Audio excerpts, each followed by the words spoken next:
கர்த்தருடைய பரிசுத்த நாமத்திற்கு ஸ்தோத்திரம். இன்றைய நாளுக்கான தேவ வார்த்தை மத்தேயு 6ஆம் அதிகாரம் 2, 3 மற்றும் 4ஆம் வசனங்கள். ஆகையால் நீ தர்மம் செய்யும் போது மனுஷரால் புகழப்படுவதற்கு மாயக்காரர் ஆலயங்களிலும் வீதிகளிலும் செய்வது போல உனக்கு முன்பாக தாரை ஊதுவியாதே. அவர்கள் தங்கள் பலனை அடைந்து தீர்ந்ததென்று மெய்யாகவே உங்களுக்கு சொல்கிறேன்.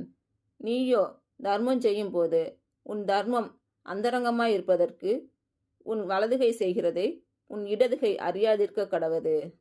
அப்பொழுது அந்தரங்கத்தில் பார்க்கிற உன் பிதா தாமே உனக்கு வெளியரங்கமாய் பலனளிப்பார் என்று பிறந்த நாள் மற்றும் திருமண நாள் காணும் அனைவருக்கும் இயேசு கிறிஸ்து நாமத்தினாலே வாழ்த்துக்கள்.